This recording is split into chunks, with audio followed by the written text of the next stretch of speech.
This is such a wonderful crowd. Thank you all so much for coming out, spending your Monday evening with us. My name is Amali, and I'm the events director here at Books for Magic. So we are so excited to have Tembe Denton-Hurst and Nicole Dennis-Benn with us tonight to celebrate the launch of Tembe's debut novel, Homebodies. But before we get into all of that, I just have a few logistics to point out for how tonight's event is going to go. First off, mask wearing is optional, but encouraged at tonight's event. If you'd like a mask, we have some extras up at the front register where you checked in. We will be doing a hand-raised audience Q&A towards the end of tonight's discussion, so please start thinking of questions to ask and hold on to them.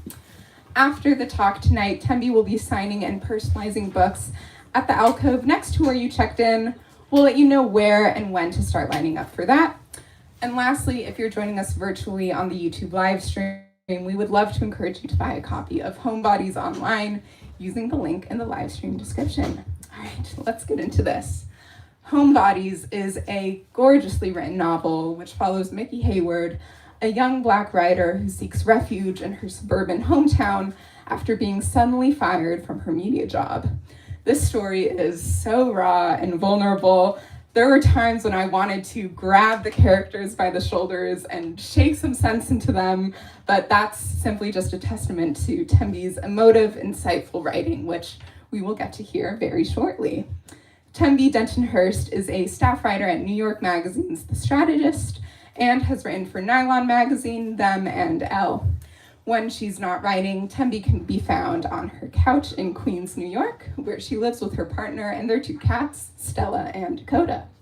And as I mentioned earlier, Nicole Dennis-Benn joins Tembe in conversation tonight. Nicole is the author of Here Comes the Sun and Patsy, both of which are Lambda Literary Award winners. All right, that's all from me. Without any further delay, please join me in welcoming Tembe and Nicole.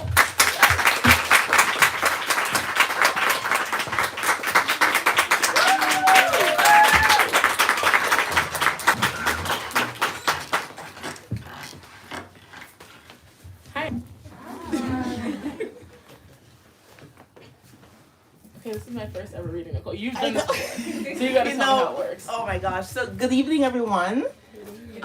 So Tembe, oh my goodness, where do I start? This is a full circle moment, and I just can't wait until you all hear and read this novel. And it's kind of emotional for me because Tembe started off, in my workshop, and I just felt like she had so much potential, and you're gonna see it here. And so this is a full circle moment after, people would say that COVID was a dark period. I would say COVID had some light in it, and it gave birth to something like Homebodies, because it was actually during COVID that we worked together, and then Tembe took off and she went into her little writing hole, and the next thing I know, she had a 400-page novel. So this is her baby right here. And so I'm gonna have her read the first few pages of her baby to you guys, and then we'll start with our conversation. Can someone pass me a copy of the book? Oh my god. Okay, thank you. Nice. I'll give it right back to you, I promise. Okay. Oh my god, it's so wild because I always say it's like this was once a Google Doc on my computer. So it's very strange to me that you can hand me your book and it's a version of something that I wrote. Well, it is not whatever. You know what I mean. But yes, okay. We'll start at the beginning. The day that everything changes tends to feel like any other, at least at first, which is why Mickey hadn't suspected anything when Chelsea Cook asked her if she was going to that beauty event after work.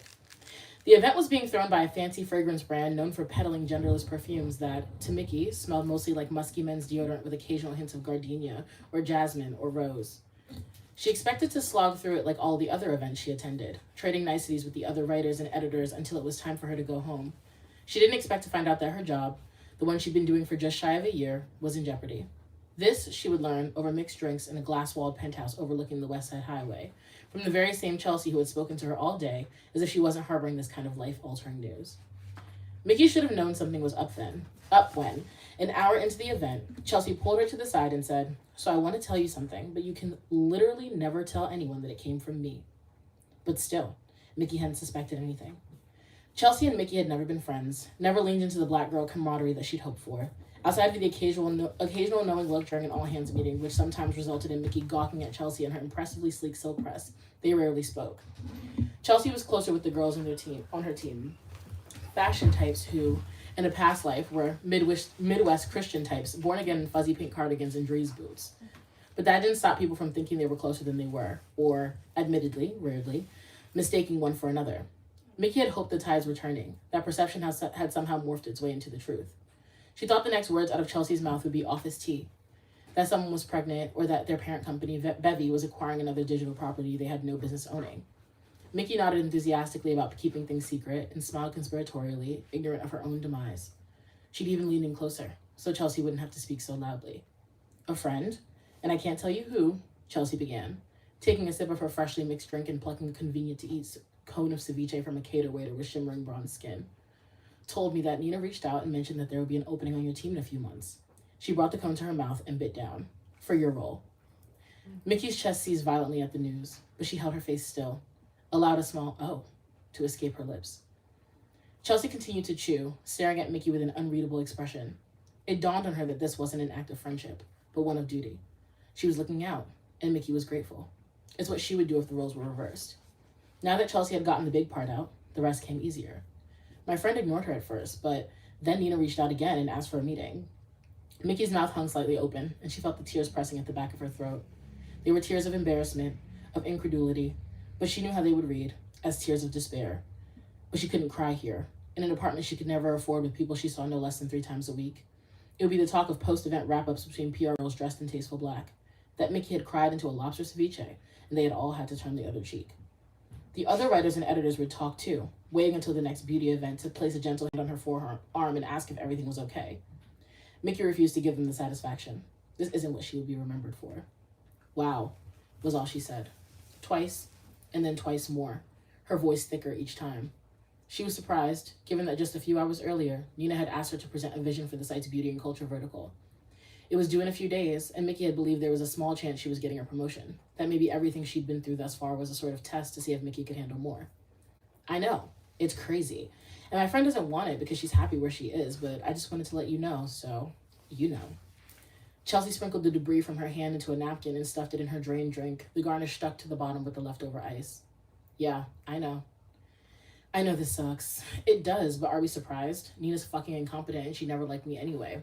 You know, she made me write a story twice, only to bury it with the help of her senior editor. And she didn't even tell me. The senior editor felt bad and let me know. They don't like us, period, Chelsea said with a nod of the head. Mickey hesitated to agree with that, because they very much liked Chelsea, who was a senior beauty editor at one of their sister sites. Although the two seemed worlds away online, Chelsea's publication catered to white middle-aged women with bank accounts that didn't need checking, and Mickey's was aimed squarely at the daughters with whom they had strained relationships. They only sat 3 rows apart. But she nodded anyway, because us was the shorthand for black women in general, which Mickey would say was accurate, at least most of the time. They took synchronized sips of their endlessly refillable mixed drinks and traded gossip before calling Ubers home, but the air remained heavy, the unease encasing every word. How far away is yours? Chelsea asked, her face illuminated by the blue light of her phone. The sun had plunged into the Hudson River hours ago, and now they were all burdened by their glass reflections, the shimmering lights of New Jersey blinking back at them. Mickey stopped her frantic texting to check. She'd fired off an SOS text to her industry group chat, composed of interns turned editors, friendships forged by fire. 2 minutes. You. Oop. Hello. She checked her messages and frowned at the thick blue block of text staring back at her. No reply. Same. Let's walk out.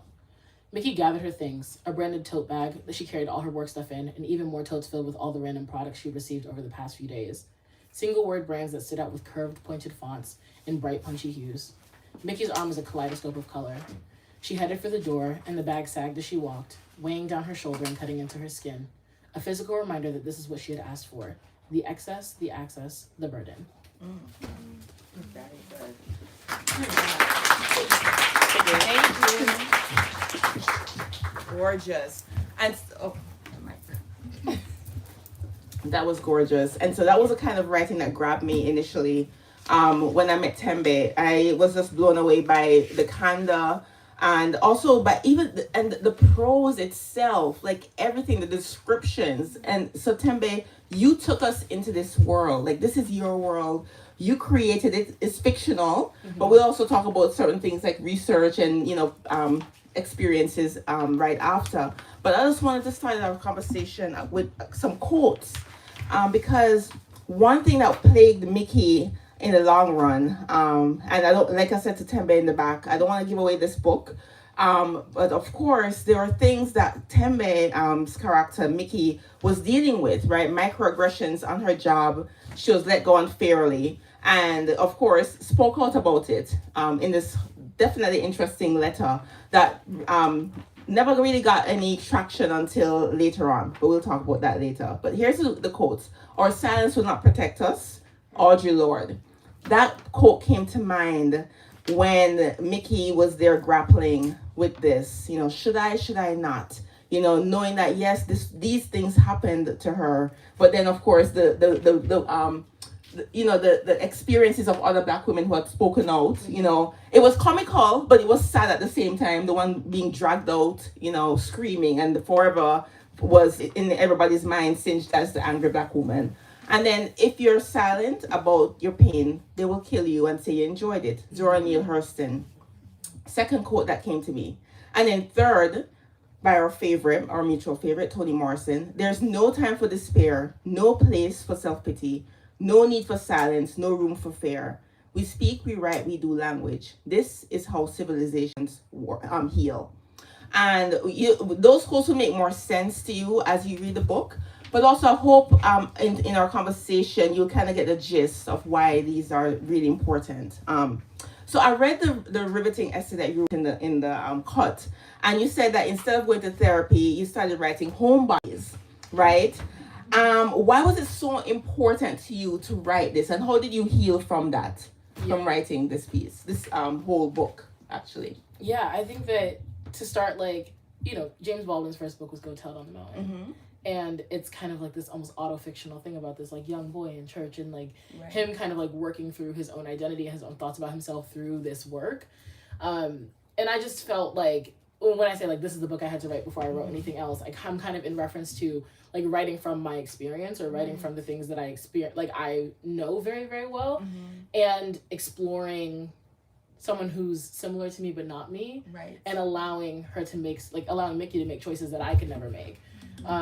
All my family is reading it, and so they're just is this not the same thing? Is this not you? And I'm it's not me. I'm because y'all call me constantly, and I'm always what do you need? I'm just the responsible, take care of everyone. I'm everyone's therapist. I'm all those things. Mickey is none of those things. She's literally everything to herself and pretty much nothing to anyone else. Right. And it was really, really fun to be able to do that on the page because I don't get to do that in my real life. Mm-hmm. And I love being showing up for my people in that way, but it was nice to have a character who didn't have to be so responsible. Right. It was almost this little bit of escapism. And then I also gave her permission to be really, really hurt about getting let go from her job. Yeah. When I got let go, I think the next day I went on a brand trip. And I was hey y'all, I'm freelance now. Where's the money at? I was so on it. And I'm I came away from that and then started freelancing. And then 6 weeks later, I was at New York Magazine. So I didn't take a beat. Yeah. I didn't take a single breath. I was and it wasn't until my manager was hey Tembe, can you come here for a second? I said, oh, I was shaking. I was what is she gonna say? And she just wanted to teach me something in the CMS at this new job that I'm just starting. Right. But I'm so anxious, and I didn't even realize that I had that much anxiety until I was in a new job. I was I didn't know that I had, because I'm I didn't even have access to that emotion. Right. And so I was able to really explore that through this, and it became fun because then it became her own world and her own things, and Mickey would you always talk about your characters talking to you. Mickey would be she wants to do what she wants to do. Yeah, yeah. Or I'm I've taken her to this point, so we have to just go with whatever she's done so far. Right. Yeah. So in a lot of ways she deviated, but that was healing for me. Beautiful. And I'm gonna jump to, because I wanted to also Black women and choices, because you gave Mickey permission to do what you couldn't have done, right? To and we talk about this in workshop all the time as well. Allowing our characters permission to make their own choices, their own decisions. And I want to know then, in terms of that, there are expectations of Black women as as providers, as mothers, as asexual mules for other people's wishes or or caregivers. And so can you expand on this to our audience then? Now, why is it important then for you to have a character like Mickey, right? It's not, Mickey's not you, but Mickey is herself now. We're seeing her spiral. You actually took us through Mickey's spiraling, and you also took us through her poor choices, right? Like, talk about that. Why is it important to depict in this novel? Yeah, I think it's really important to show Black women's interiority on the page. I think it's important to give us the full breadth of experience, because I think that that's something that isn't often allowed. And, you know, I really also wanted to populate her world with a bunch of women, because I was like, you know, women, as much as we are supposed to be all of those things to other people, what are Black women to one another? Right. And so I really wanted to explore that connection and like explore those things in a romantic way too, because I mean, I'm a lesbian, so I was like, I want to just do lesbian things on the page. Like, Yes. like, but I realized that like there's something almost like radical in a sense about giving this Black woman so much opportunity to be so messy and so sad and so upset for so long. Yeah. You know, there's like really no moment where Mickey's just like, and then now I'm well. And like, we don't really get to see that. It's like, we just are in like a very small snapshot of her life. And when she's having a really, really hard time, she's coming away from one thing and on the way to another. And I find that transitional space so interesting and so fruitful, because I don't really often get to experience that. Yeah. And I don't often get to see like a Black woman in all of her glory doing all of those things. And I'm like, Mickey's also like a plus size Black woman at that, and she's nobody's mammy. She's not taking care of anyone. Right. She's barely taking care of herself. Not even her cat. No, really though. She was like, Lex can handle that. Right. Like, you know, she just like bows out. And I'm like, how often do Black women get the permission to bow out? Like, so often we have to just keep going, or just like pull ourselves up or pull ourselves together. Otherwise we feel like a failure, both to ourselves, to our communities, to our people, everyone. We feel like all these stakeholders. Right. Because it's like when we achieve, it's like, we're not just achieving for us, we're achieving for so many people, for our lineage, for our ancestors, for everyone. So it was nice to kind of, you know, have her buckle under the weight of all of that. Yeah. Because it's a hard burden to carry. It's like, I was excited to write something where she was allowed to not be able to carry it all at once. Yeah. Oh, and you did a fantastic job. Thank you. Woo. Ooh. All right. So Lex. All right. So first of all, I love how unapologetically queer she is. You know, you just say you're lesbian. So is Mickey. And you know, you gave her Lex, her partner, her the person she's living with, and they're in love, and you're showing that relationship. But Lex is kind of like a foil, right? Because I feel like Lex, you know, you said that, you know, there are the expectations of Black women, you know, there's the weight that we have to carry. But then you have a Lex who's actually carrying that weight, right, in different ways. What was the importance of having a Lex in this novel? Because I think Lex, what endears me to Lex, first of all, she's just Jamaican, who unfortunately have to be subjected to, you know, having those two lives, right? She has her partnership with Mickey. She's living with her. She's happy. But then she has her other life in Canarsie, going back home on a Sunday evening for dinner, and having to put on a dress and some big earrings. Yeah. You know, what is that duality? Like, describe that for us, and why you Tembe? Because we've had conversations before in workshop where you said, you know, I want to steer clear of depicting certain things in our queerness, and you just wanted to just be on the page. But then Lex is struggling so much in that regard. So explain that, or not explain. You have to explain, but just like tell us, what is it about Lex that made you want to depict that part of her life? Yeah, I think I need there to be like a central conflict between the two characters. That's like, what is this thing that is so that's like unique to them, that is like enough to kind of really put a lot of pressure and weight on this relationship. And I think that like someone else's identity and not being comfortable in that identity is enough to like make two characters who love each other very much and like otherwise should be okay. Like, why is it so that they can't really make it all the way work? Yeah. You know, like there's this, and I think they both have complicated relationships with their mothers. Lex's is kind of more explored than Mickey's even, but I wanted them to also be in a situation where they're mothering each other. They've loved each other from when they were sort of young. They've been together for 5 years. She's like 27 in the book, 28. Yeah. And so it's like they spent so much of coming out of their adolescence and then right into trying to find what they were lacking in another person. And it's like they have all these band-aids on top of their trauma and on top of all the things that are beneath them. Yeah. And it's like this is the event that kind of blows that whole door open. Yeah. But it was also important for me to depict that with Lex because I think that we can't pretend that there aren't these tumultuous relationships or like that those things don't exist. But I didn't want that to be like the central focus, the central tension. But I think both of them are fighting to accept themselves and their queerness in different ways. Like, I mean, later in the book, we kind of start to understand that Mickey essentially like wants to overachieve as a way to kind of overcompensate for her queerness, which I think is one thing where your parents aren't necessarily like outwardly like, I hate you being gay, but they don't necessarily celebrate or appreciate that entire part of you either. Or then there's the parents who are like, I accept you, I love you, you're my child. I will accept your partner in like small doses, but I'm not going to completely accept them. I'm not going to be completely like, inclusive of them. And so I wanted to kind of bring a more like nuancing, like everyone still has these relationships because no one wants to let them go. It's clear that there's love on all sides, but like, it doesn't stop the characters from experiencing a lot of pain as a result. Yeah, but this is what makes you an awesome writer, Tembe, because even in a book like this one, there's no bad guy. I mean, except for Nina, right?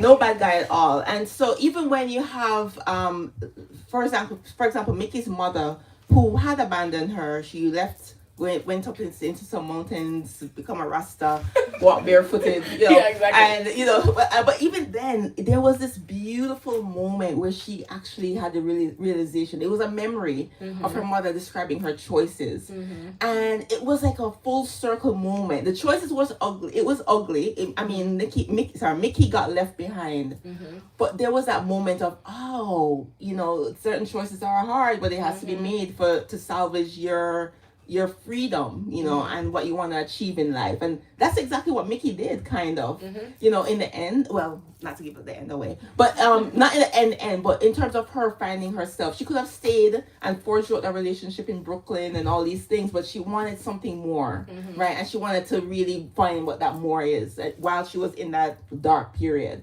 But then you had Lex, who, it's easy to hate a Jamaican matriarch who's homophobic, or perceived to be homophobic. But then there was something that, as a lesbian myself, I was like, oh, wait, she's calling out something in our community. So there is still a gender dynamics. When she said, it wasn't, she never came out and said, oh, I don't want you being with that girl, period. She said, oh, you're taking care of somebody else's daughter. Yeah.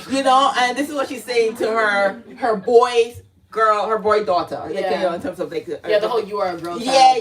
Right. And so I'm like, whoa, this older Jamaican woman is calling out something which I hate personally. I hate that gender dynamics in our relationships. Prior to me being married and all that, I used to buy into all of that.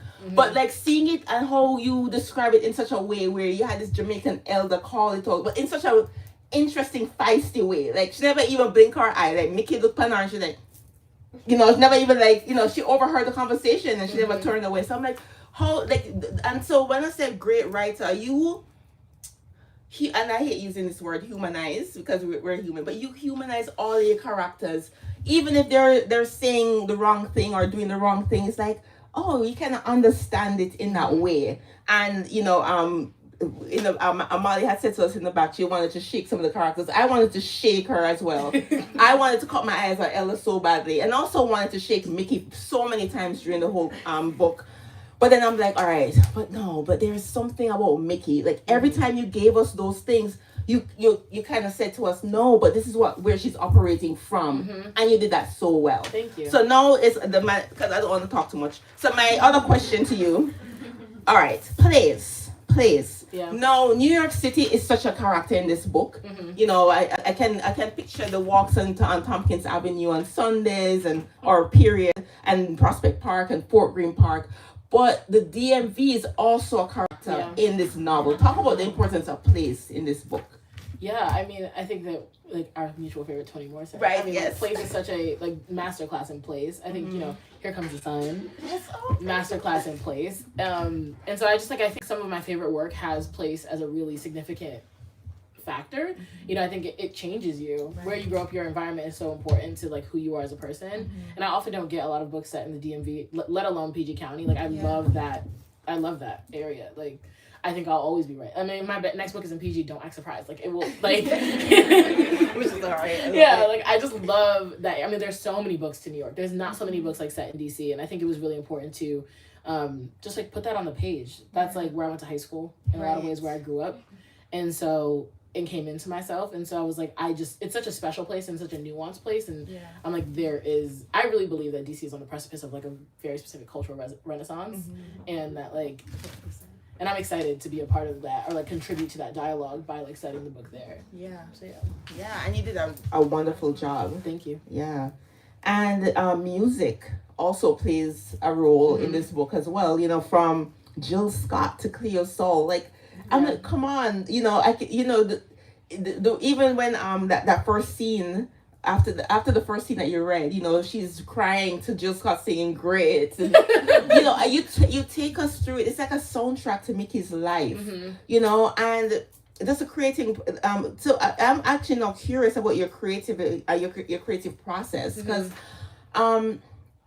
you know, you take us through these worlds, right? You take us music, food, cultures, cross cultures, right? What was it like writing a novel as opposed to writing one of your articles? You've been writing lifestyle and beauty for so long, right? What is it like now writing a full-bodied book, right? With these people who are so alive on the page.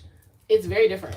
I think it's like it's so much more time spent in the book and in the world. It's like a very different exercise. An article is a brief moment, and it's also true. So it's like I got to take liberties in a lot of ways with the characters and what they do and all of those types of things.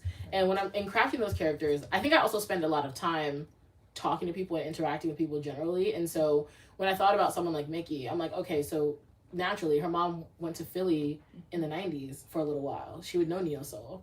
Mickey would be raised on Who is Jill Scott, just like I was raised on Who is Jill Scott. A lot of us were raised on Who is Jill Scott.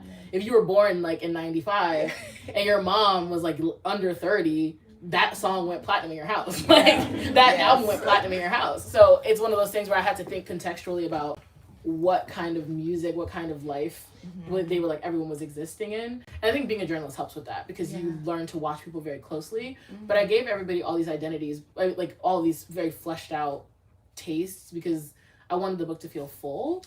And I think I love a narrative where I really feel immersed in the story and I really feel like there are people who exist kind of off the page. You know, and I hope that I achieved that. That was you certainly achieved that. Especially there's another character, T, and we get you know, I will mention T right now as a tease because T is like literally. So I'll leave you all to read and find T. But there was I feel like Mickey learned so much about herself being back home. You know, and even realizing like the epiphany of like, oh, maybe I've misjudged people, you know, and so now taking a step back, like, oh, that they surprised me in different ways. And you know, it borders on the unreliable narrator, on the unreliable protagonist a little bit, and I love that you played so dangerously with that. You know, especially when characters had said to Mickey in dialogue, like, no, this is not how you see me, or this is not how you perceive me to be, but and her being genuinely shocked of like, really, like I said that. And so you're reading the book to see, really, did Mickey really say that? And this is something on craft that I want to, this is really I'm commenting on craft here because I just thought it was just amazing how you did that. Like you had us kind of walking this delicate line with who this woman is until we fully realize who she is by the end. But while we're you're confidently treading like, okay, I know my audience might hate this girl. I know they're gonna want to shake her. But hey, it's hold on. There's meaning. There's meaning to all of this. So now I'm gonna venture into craft then, because you mentioned that you, of course, we all know we read the Cut article and we love how you talked about the microaggressions and how it empowered us, me especially, being a Black woman and having to navigate this the society that way. But one thing I realized with Mickey though, in her description of this workspace, right? It's so on the nose. And you mentioned earlier to us that, you know, your family read this book and they're like, oh, is it you? Is it you? I want to actually give you the grace and say, no, this is not you. This is a completely different person. But how does research play a role in this? Because, and if not though, was there anything that you learned about the industry while writing this book, and also about yourself while writing this book? Yeah, I mean, it was you who told me that like writing doesn't always happen on the page. You know, like it happens all the time. So some might say, even though I wrote the book during the pandemic, some might say I've been writing this book for years, right? Like some might say, I like got into this industry and was observing the whole entire time. Right. You know, like Yeah. I was being very observant. So the research is the experience. The experience is the research in a lot of ways. Like I think there's been some people like I always read my reviews, lol. But No, you do? oh yeah, I'm ridiculous. Don't do that. Okay, I won't. I'll Oh, stop. yeah. Trust me. No, but like it'll literally drive you crazy. Like no. But especially like the ones like when Homebodies was being put on lists initially and like the most anticipated lists and things like that. Yeah.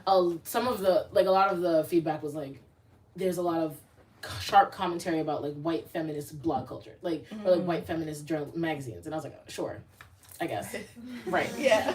But I'm like, that's just kind of my perspective, or like this perspective, me as the narrator, like my perspective of this world. It's like the way that I'm translating what I'm seeing. I'm like, it's not a commentary. I mean, it's a commentary, but it's like this is just how I'm seeing the thing. Yeah. So yeah, when it comes to research, I think it's just me like taking note of all of the things. I think I have to like get my hands in it so that I can like look at it from different angles. Right. And so that's my way of researching. Less like reading something, more like I need to get in there and like see what's going on so that I can, you know, I think sometimes like the little details that speak to it. Like why do so many white beauty editors come from the Midwest and like move to New York? You know, like there's little things that are like there's like these little things where like something but some of like the throwaway sentences that I wrote that are like a white woman in fluffy pink sweater and Dries boots. It's like that's because, you know, they come from the Midwest. They have these very specific like perspectives on the way that the world works, but are in this big city, moving here. They're like, oh, I'm in Brooklyn now. This is my home. I own this place.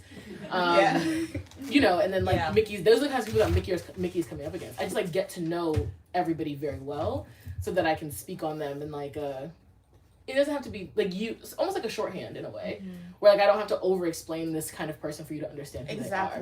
Yeah. So you yeah. did so well. It was so smooth. Thank you. Woo. And what was the most difficult scene for you to write in this novel? Oh, there were so many difficult scenes. So many. All right, so give me at least one or two or three. There were certain scenes where I was like, oh my god, I don't want to write this because it's just like, you know, like you feel like you gotta push through. It's like a transitional scene. Those were some of the scenes where I was just like, oh my god, like what's next? Literally, how do we get there? Yeah. Because I'll say this: I knew the beginning. I knew the grocery store scene, which is the scene that I submitted in class, and I knew that the basketball scene was gonna come at some point. Okay. So that was kind of like in my mind what I was driving to. So I was like pulling everything together to make that reality. Right. And so that I think was hard. Like sometimes fitting the different puzzle pieces into each other. Hard. I think like I rewrote them in the Uber fighting multiple times because I think when I was writing Lex and Mickey fighting, I needed it to be realistic, and I was like, you know, that like stop start of fighting and like they're constantly misunderstanding each other. You know, it's like, okay, you're missing the point. Like when at some point Lex is like, Mickey's like, I feel all this way, you didn't prepare me, and Lex's response was like, couldn't you just be happy for me? And like that's how it is when couples fight. Yeah. It's like I think it's too easy to think like, oh, okay, like you're going to say this thing and they're going to respond to you and affirm your feelings because otherwise we would never fight. Yeah. So, Exactly. Although I do think, you know, I read that scene to my wife, by the way. Yes, Emma! I love that. And she was like, oh no. You know, like she really kept her promotion though. But then I was like, no, baby, listen, Mickey was definitely going through a bad time. Yeah. You know, and so Lex was, you know, she was, you know, be catering to her feelings. She was like being considerate. Yeah. And so in that regard, but I would have been pissed too. Like, your whole family's rolling out the oxtail and the curry goat for your promotion, and you're in the dark. The sorrel. Yeah, the sorrel. Come on now. No, literally. I'd have walked out. I'd have got my own Uber home. No, like, exactly. Right. Goodness. Yes, and I think it's interesting because there's certain choices like that the characters make that I'm like I would never do so much of the things that they do. Never do so much. Right. I think like when it comes to where I think I'm actually most present in the book, like where I'm like if you want to see where I'm at, like look for me, is everybody who gives Mickey advice that she doesn't listen to. Like, yeah. Because in some ways I'm like, do this, you're being crazy. This don't make sense. And she's like, I don't care. Because I think that like that's real life. Like how many times have you like your friend is coming to you with this like very, very basic, simple problem that she's making seem complicated. Yeah. And you're like, well just leave it alone. And she's like, but it's so complex. I don't understand.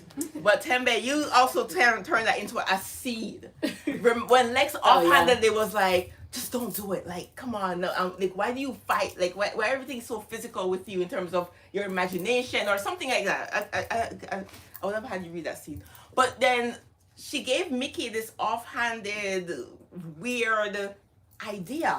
Mm-hmm. Right? And Mickey took it to the whole another level. Yeah. Right. And then it became a tree and a huge tree in a forest. And before we knew it, the spiral happened. Right. Right. And I'm like, oh my goodness, how did Mickey get this one seed from that comment? Mm-hmm. And so I love the maddening. That's that's the word I was looking for. The maddening, like you've described that so well. The maddening, the constant writing around this whole thing, this mantra. Like, this is what their new black girl who got hired. This is what all you need to know. Mm-hmm. Only to 5 likes. Yeah. On Twitter. Yeah. You know, and that's that. Like, oh my God, Vicky poured our art out, and this was a 5 likes. But at the same time, you pull us back in, though. You're like, no, there's a deeper issue here, right? Back to the nuances of characterization. There's a deeper issue here. There's something that she's that girl who was abandoned, right? She's that girl who still wants love. She's that girl who also is in a partnership that she's like, I don't even know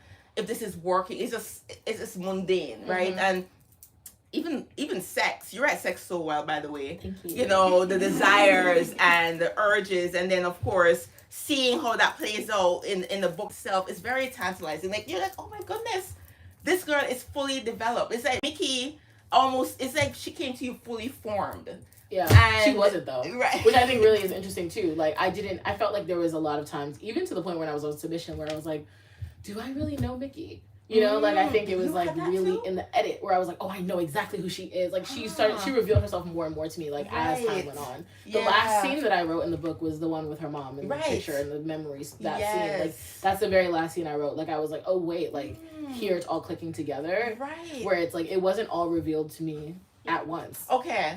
That scene actually is that piece to the puzzle. Like, yeah, and it felt like that for me too. Put everything in. Like, I walked away from this book after reading that scene, and I'm like, oh my God, it all makes sense. And I just love how you paced it. Like, you paced it. You know, I didn't fling the book across the room. I was able to see that scene. I'm like, all right, this makes sense.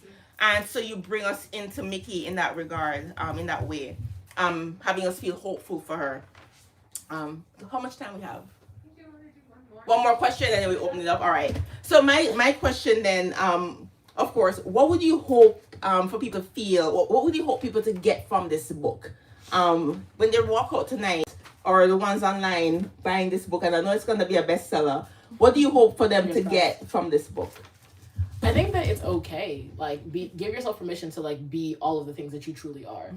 You know, I think that, like, I've said that the way that I wrote Mickey is like the closest third that I could get without writing it from the I perspective, in a sense. You know, like, it's not first person, it's third, but it's so close. Right. I'm like, we're in her. Close. We're like in her everything. Like, we can see the hairs on her face. Like, we're very close. Definitely. And I did that intentionally because I was like, I wanted to walk through this journey with her, like, hand in hand, like. Right. Because so much of us go through so many things. I think as Black women especially, like, we go through so much that we don't speak about, so much that we don't talk about.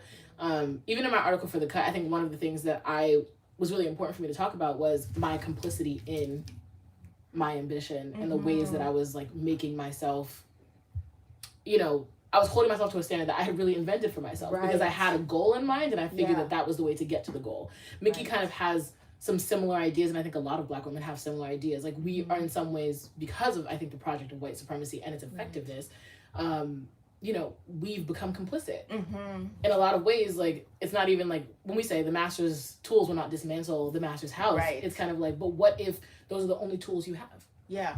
So, you know, we as Black women, I think, struggle a lot internally with what belongs to me, what was given to me.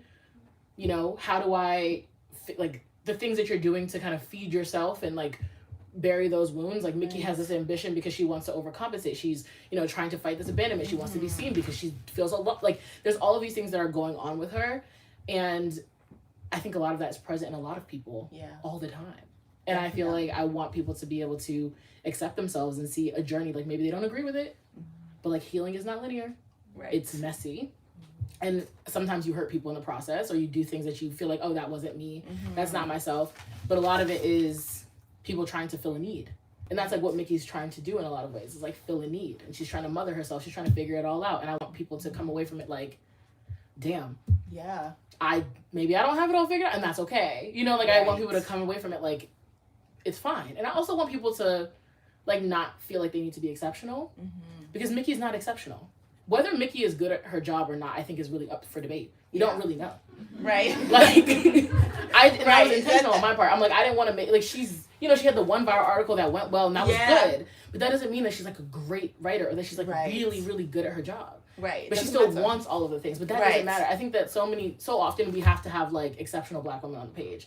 I didn't want her to be exceptional. Love it. And I didn't even want her to be villainous. I just wanted her to be a person. Yeah. And that was really important to me. I'm like, if that is what people take from it, that like she's human, that is so important, because I think there's so many ideas around Black women and their humanity, and us being denied that, and being unable to see themselves in Mickey, or like see themselves in other Black women, that I was like, I'm resisting all conventions that would make her really legible to anyone who's not a Black woman. Like, I don't have an interest in entertaining anybody else, or like, for me, I'm like, as long as Black women can follow the journey and be like, I feel seen by this, I understand what she's going through, this makes sense to me, then I'm like, the project is complete.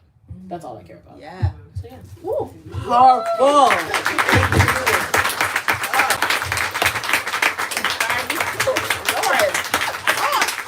Just give a sermon. All right, so now I'm gonna open up for the questions from the audience. Who is the first person? In the back. I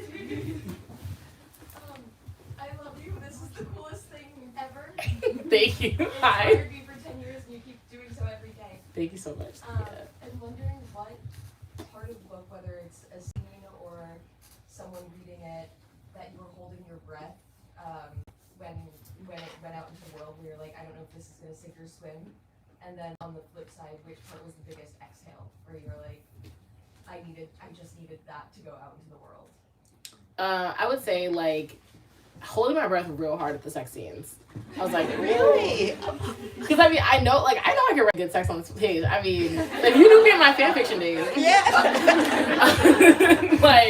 then yeah, I'd be doing that. But it's like, but I was just nervous. I was like, are people gonna think that it's like sexy? Like, are people gonna think that it's hot? Like, I hope so. Definitely. Yes. That was like my whole thing.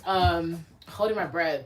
That was really it. And I think I just wanted people to like, I think the whole thing was me holding my breath. I was like, are people going to read this and say it makes sense? Or are they going to say like, oh, like, I don't understand it. Like, am I doing what am I getting across what I'm like trying to say? Right. I eventually did go to therapy, which was positive. Okay. And like, the day the book sold, I like got a therapist the week after. Oh, I was like, I got to do something. I was like, I yes. can't just like navigate all of this by myself.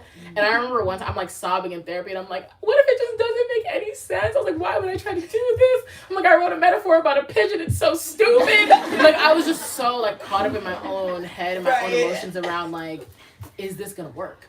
You know, is the point gonna get across? Yeah. And so like hearing you tell me like what you see, I'm like, okay, so it's making sense. Yes, definitely. But I was very scared it wouldn't make sense. The biggest exhale I think was like the letter. Like, I wrote the letter like randomly, and I was like, okay, like I was already writing the thing, but I was like, it just kind of came out of me in like one go, and I was like, all right, yeah, this is cool. I was like, as long as we get this in here, I'm cool with that. So, nice. Yeah. Go ahead. Hi. Hey, girl. So I guess like I think that you're saying like this idea of exceptionalism is toxic, can be toxic to us and all that.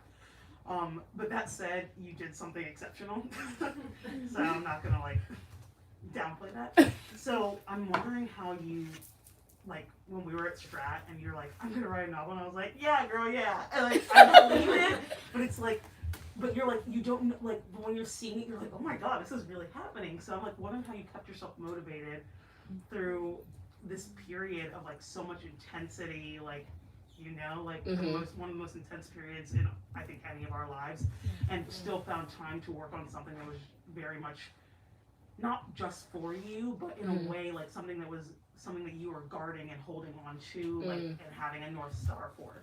Yeah. In the middle of so many bigger things happening. That's a good question.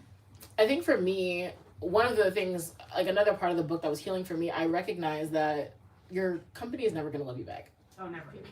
You taught me that. Yeah. This is Nikita. We used to work together. And I will always say, like, Nikita is the best thing that has ever happened to me professionally because she showed me a blueprint for how you could be in the workplace. Like, she was not afraid. Like, if I was like, she sent me this TikTok once where it was like, the girl would be like, they trying to make us work late. Oh, I'm so annoyed. And the girl like texted her other coworker, and then the coworker goes, hey, they trying to make us work late. What's that about? And that's Nikita. So, like, I would be like, Nikita, like, I'm just so confused. Like, we would get on Zoom and be like, I would just be sitting there and be like, girl, what the hell is happening right now? Like, I don't even understand. And she would be like, and actually, to make it very plain to y'all, like, this is crazy. And I was like, and she, like, didn't get fired. And, like, you know what I mean? Like, nothing bad happened to her. And I was just like, holy shit. Like, it's okay. You know, it's okay. But then also, the reaction by the institution to Nikita made, like, click something in my mind. I was like, I have to have something for myself. Something that they cannot take away from me. Because if I keep trying to spin my wheels and do this thing and try to achieve within their framework, especially one that I know does not truly value me, like, you know, the pet to threat thing is, you know, well documented amongst Black women, will probably still be a thing for time immemorial. I was like, I needed something that was for me, and I need something for us. Because it's like, it will not love you back. So for me, the North Star was like, I just needed to have my own thing. And so this was my thing. And it got to be mine until it was everybody else's. But yeah. So yeah, that happened. Anyone else? Go ahead. I'm always super curious how authors name their characters.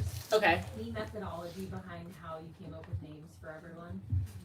Mickey's name just like, I was just like, Mickey. Okay, so like the way that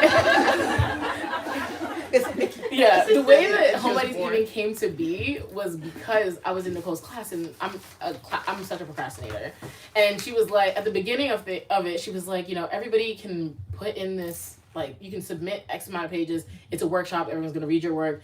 And I was like, shit, I don't have anything to write. I was like, I just had this dream of writing fiction, but I'm like, I hadn't like really written any fiction in so long that I was just like, shit, I don't have anything.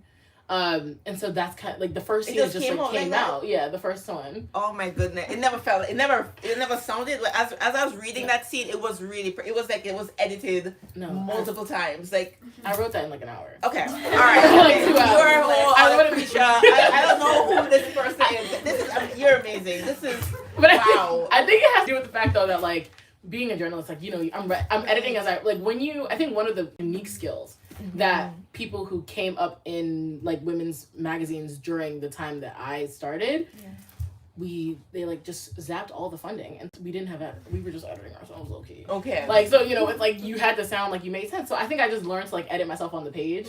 And to your point about like when you're writing, writing's not always taking place on the page. Right. It just kind of comes out of me very like close to finished, I think, because I've been like meditating on it for a while. And then so it's like it's just more of a process. Yeah, it's not just like I just like spit it out and it's really good. Would you call editing like a blessing and a curse though? Because like you're writing and it's coming out near perfect, but then the editing part of your brain clicks in and you're like, all right, no, exactly. No. That does that happen often? Oh, so often. I'm like, and plus, I think I also am like very rhythmic. Like when I write, it's also there has to be like a rhythm to it, and so like if the rhythm doesn't feel right, I have to rewrite the whole thing. So there's that part of it. Definitely. But to the whole thing with Mickey, Mickey is actually my best friend's mom's name, and so I was just like, who do I love? And I was like, Mickey. Aww. Yeah. So shout out to Miss Mickey. She's my heart. The other characters, Lex, I just like, also I like names that I would never name a baby, but I just think are like cool. So Lex is up there, like as one of them. T was really, there's like a part in the book I talk about like naming T actually, where it's like, where I talk about how her name is Tiana, but like how like studs in general, like a lot of them have like these shortened names. So like Christiana is Chris, or like T-Asia is T. Like they have these hyper feminine names, but then they like shorten them to these more kind of like gender neutral versions. And so that's kind of how T came about. Like I knew her name was T before I knew her name was Tiana. Right. I was like, let me just find something for her. Yeah, I'm trying to think about any of the other characters. Elda, okay, well actually like my grandmother's on my Jamaican side. Yeah. McPherson's actually our last name. Okay. So I was like, let me just throw my grandmother's maternal line there. It was so Jamaican, the Tamara and Jaden and you know, all these little Jamaican. So I listen, I love the naming, and to your question too, I'm gonna also talk about the title, Homebodies. yeah. How did he come up with that one? Oh God, I feared you would ask this question. I like don't remember. That's the problem. I mean, my agent Danielle is here, and I think maybe she would be able to tell me. But like, the reason why, because like the book was originally named Women Working, and everyone thought that it was a joke. They were like, "Oh, this is the working title." I was like, "No, I'm dead ass serious." And they were like, "This is not a title of a book," and I'm like, "Okay, fine." And so Danielle was like, Women Working. No, exactly. No one was seeing the vision. So, you know, Danielle was like, "Oh, we have to pick something else." And so I pulled a bunch of people, and I told myself, I promised myself that I would remember. Did not happen, how it happened, but I know that Homebodies was on the list of names, and we were like, and it was like, oh yeah, Homebodies feels right. And so we just kind of started, it just stuck. So yeah, I don't remember what else you were thinking about calling it, but that was the thing. Yeah. I'm listening to you and your process in the book. I haven't read it yet. I'm excited. And just listening to it, I feel like it could be a movie. The first thing I'm thinking, looking at these pages, I'm like, wow, we can all relate to these people. How would you feel if this book turned into a movie too? I'd be ecstatic. That's another bag. Another check, period. We love money. We love money. Love it. When you wrote the book, I know that you said you wrote it during a time of like, you know, everybody was, I guess, cathartic in a sense, right, at the time. Did you say to yourself, okay, I'm writing this book, I'm going to submit it, it's going to be what it is? Can it really get there? Do you think, I mean, I know it's probably going to get there, right? Can you see yourself, can you see this book being a part 1, having a part 2, having a part 3? I know that's too much to ask, but you got to think that way, right? Sky's the limit. My friend Madison will be very happy to hear you say part 2, part 3, because she's so team. Where's the second book? We want to hear more from Mickey. Right. I think also because of the way that the book ends, it kind of ends a little. It's kind of a fade to black moment. So there's a lot of openings for, you know, like a screenwriter to make a season 2 or something like that. Right. Like, you know, it kind of ends in a way where I feel like it's the beginning of Mickey's story, not the end, in a lot of ways. So yeah, I mean, if it was to be adapted to the screen, that'd be great. I think I kind of have that, you know, Virgo syndrome of I think I can do anything. And so I'm like, very Virgo. Also a father who was like, you know, like I tell him I'm doing it, he's like, his response is nice. I sent him the New York Times review, he said, I like this article. He's like, I like that.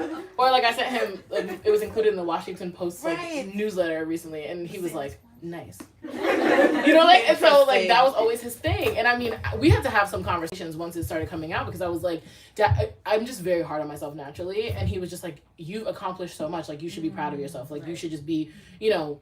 And he told me, he was like, you know, Marx wrote what did he write? Marx wrote that one big book. The one about the Communist Manifesto. All right, yes. Whatever it was. Yeah, like, sure. A little known tome. And he was like, my dad's an economist. And he was just like, yeah, you know, Marx wrote that book. His family starved because he was sitting there writing that. And he's like, is that what you want to happen to you? And I'm like crying on the phone with him. I'm like, we remember Marx. So like, to just even illustrate how intense I am, like about how like I was like, this needs to work, and I need this to work, and I need to make this work. Yes. So yeah, like, it's working. Yeah. Right?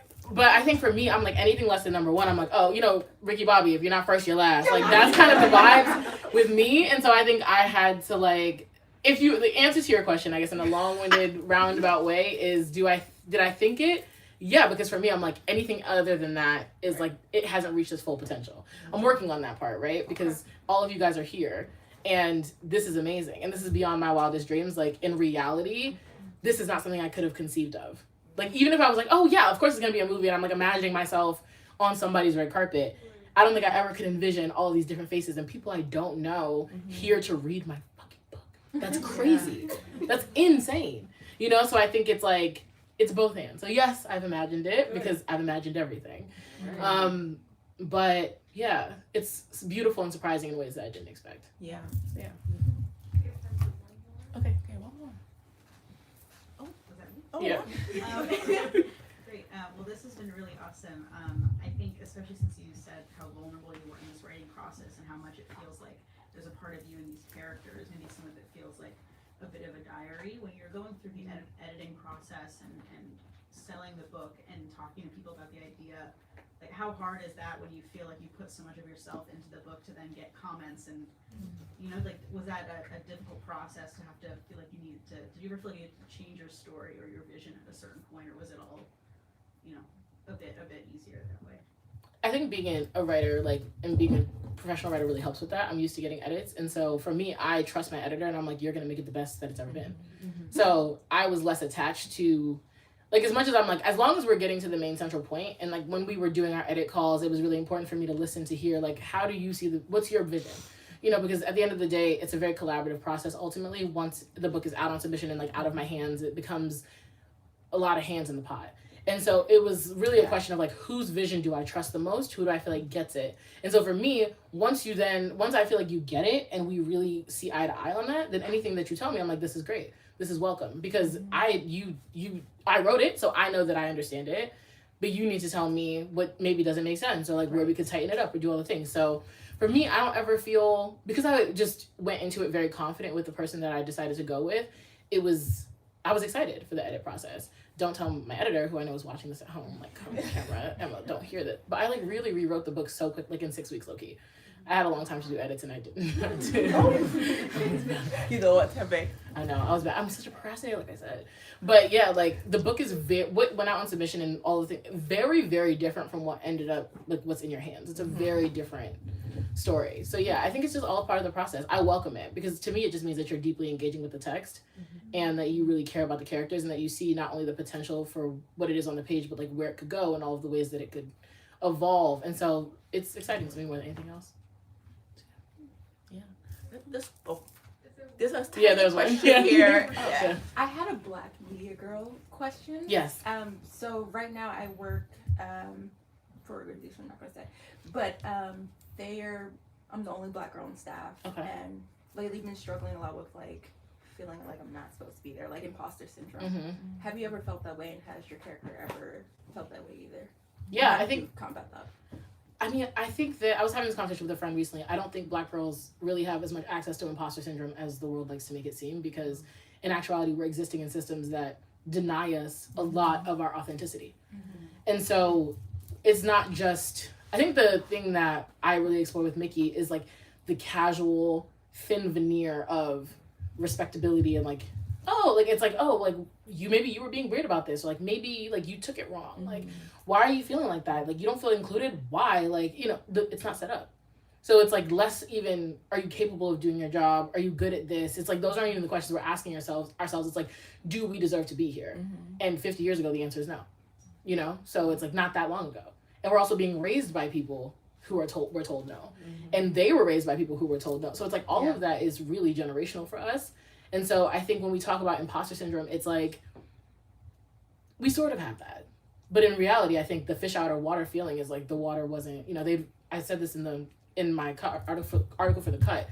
These are places that would rather pour concrete in a pool than change. There's a reason why you don't feel fully empowered in these spaces. You know, and the ideology runs so deep. It's not about you. You know, it's like, and there's so much outside. Like, even though it's like there's this singular experience that you're having, there are so many different forces that are acting upon the emotions that you're feeling. And so how do I deal with imposter syndrome? I call my friends. They're like, you're that bitch, period.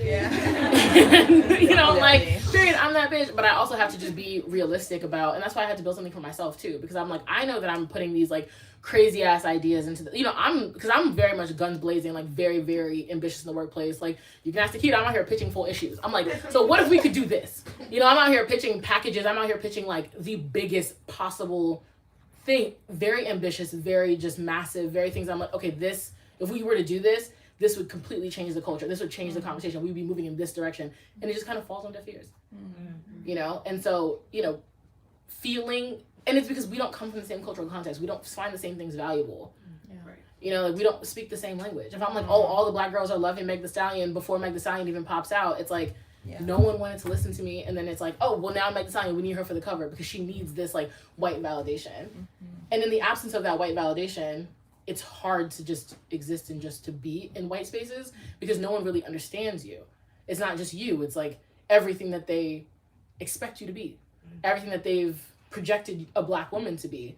You know, they like see your hair. They're like, oh, I know a girl with a hair like that. That's so interesting. Did you just grow that yesterday? You know, there's all these questions and ideas. Like, you're walking into the room as yourself, but you're also the amalgamation of all of their different preconceived notions of who you are supposed to be.